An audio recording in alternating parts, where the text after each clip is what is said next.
जब आपको अपने नए लॉन्च किए गए बिजनेस के लिए कुछ मीडिया इंप्रेशन बनाने की ज़रूरत होती है तो आप television advertising, radio, online marketing जैसे कुछ बेसिक मेथड्स को कंसीडर कर सकते हैं और आप अपने बिजनेस या कंपनी के लिए प्रेस रिलीजेस जनरेट करने के लिए प्रोफेशनल पीआर फर्म्स को हायर कर सकते हैं। लेकिन पब्लिक रिलेशन और एडवर्टाइजिंग एक ही चीज़ नहीं है और आपको पब्लिक रिलेशन और अदर एडवर्टाइजिंग मेथड्स के बीच के डिफरेंस को समझना होगा। फॉर एग्जांपल, जब आप अपने प्रोडक्ट के प्रमोशन और आउटडोर सेल्स के लिए एक कॉम्पिटिटिव सेल्स टीम को अपॉइंट करते हैं तो वे आमतौर पर न्यू ऑडियंस के साथ एक इफेक्टिव एंगेजमेंट बनाने की कोशिश करते हैं और वे आपके प्रोडक्ट्स के लिए पॉसिबल कस्टमर्स को फाइंड करने में आपकी मदद करते हैं।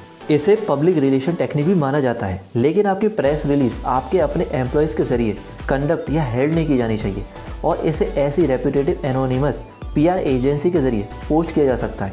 दूसरे तरीके से लोग न केवल अपनी सेल्स वॉल्यूम बढ़ा सकते हैं बल्कि वह ग्लोबल मार्केट में अपनी ब्रांड वैल्यू भी बना सकते हैं। अब हम जानेंगे प्रेस रिलीज और एडवर्टाइजिंग में क्या डिफरेंस है। आप अपने एडवर्टाइजिंग को कंट्रोल कर सकते हैं और आप अपने एडवर्टाइजमेंट्स को कभी भी क्रिएट कर सकते हैं, एडिट कर सकते हैं, सर्कुलेट कर सकते हैं और रेस्ट्रिक्ट कर सकते हैं। इसके अलावा आपको डिफरेंट एडवर्टाइजिंग मोड्स जैसे print media, online advertising, radio और टेलीविज़न एडवर्टाइजिंग के लिए पेमेंट करना होगा। अपना लास्ट बिलबोर्ड एडवर्टाइजमेंट याद रखें जिसे आपने अपनी क्रिएटिव टीम के जरिए बनाया था और आपने बिलबोर्ड के रेंट का पेमेंट किया था।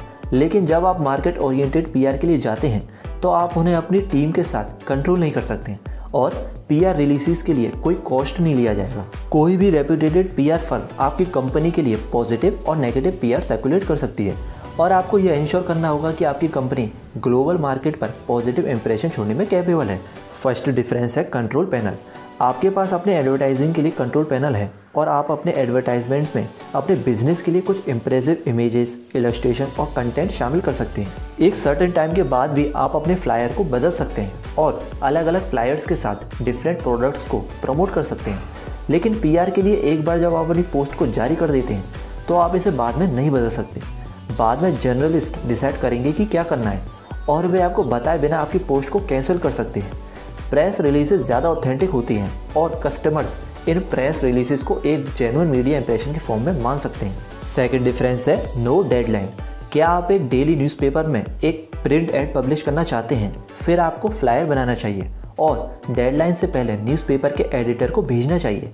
न्यूज़पेपर एजेंसी के जरिए सेटअप डेडलाइन के बाद भी आपके पास सेम एडवर्टाइजमेंट को बिलबोर्ड, अदर न्यूज़पेपर्स और ऑनलाइन एडवर्टाइजमेंट पोर्टल्स पर पब्लिश करने के कई चॉइसेस हैं।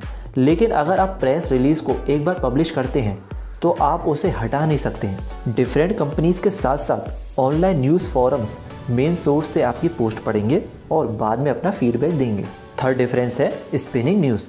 आप सोच सकते हैं कि अगर आप कुछ पॉजिटिव और इम्प्रेसिव एडवर्टाइजमेंट्स बनाते हैं तो रिपोर्टर्स कुछ पॉजिटिव न्यूज़ स्टोरीज लिखेंगे। लेकिन यह एक मिसकंसेप्शन है क्योंकि रिपोर्टर्स आपके एडवर्टाइजमेंट्स के बेस पर कुछ नहीं लिखेंगे, वे स्कूप्स अपने जेन्युइन सोर्स से पाएंगे। इसलिए पीआर या प्रेस रिलीज को कंपनी के जरिए मॉडिफाइड, स्पून या कंट्रोल नहीं किया जा सकता। But paid advertisements are the part of the company. अपने कस्टमर को फूल बनाने की कोशिश ना करें। अगर आपको लगता है कि कंज्यूमर्स मार्केट के ट्रेंड से इग्नोरेंट है और आप कुछ पॉजिटिव एडवर्टाइजमेंट्स दिखाकर उन्हें आसानी से इम्प्रेस कर सकते हैं तो आप फूल्स पैराडाइज में रह रहे हैं। कस्टमर्स एक बार आपके प्रोडक्ट को टेस्ट कर सकते हैं, लेकिन अगर उन्हें यह ख़राब लगता है तो वे आपके प्रोडक्ट से बचने के लिए दूसरों को मैसेज करना शुरू कर देंगे। इसलिए पेड एड्स आपको लिमिटेड और इनिशियल सेल्स प्रोवाइड कर सकते हैं।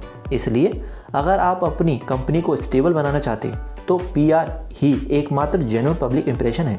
आप अपनी प्रेस रिलीज लिखने के लिए एक रिपोर्टर या एक पब्लिक रिलेशन कंपनी को काम पर रख सकते हैं, लेकिन यह मत सोचिए कि आपको इम्प्रेस करने के लिए अपनी स्टोरी लिखेंगे। वे आपके प्रोडक्ट्स को टेस्ट करेंगे या वे आपके प्रीवियस कस्टमर से कुछ इन्फॉर्मेशन गैदर करेंगे और फिर वे इन रिव्यूज़ के बेसिस पर प्रेस रिलीज़ के लिखेंगे। इसलिए दो बार सोचिए कि कस्टमर्स प्रेस रिलीजेस पर भरोसा क्यों करते हैं, एडवर्टाइजमेंट्स पर नहीं। अब हम जानेंगे आपका पीआर किस समय पब्लिश्ड नहीं किया जा सकता। आपका पीआर इस समय पब्लिश्ड नहीं किया जा सकता।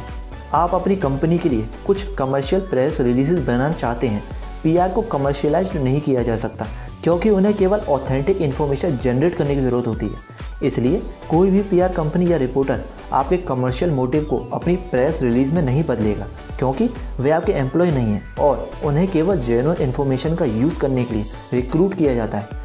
तो अगली बार जब आप एक कमर्शियल पीआर जनरेट करने का प्लान बना रहे हैं तो आपको आंसर नो के फॉर्म में हासिल करने के लिए तैयार रहना चाहिए। वीडियो आपको पसंद आई हो तो वीडियो को कर दीजिए लाइक, चैनल को कर दीजिए सब्सक्राइब। तब तक के लिए मिलते हैं नेक्स्ट वीडियो में। Good bye and take care.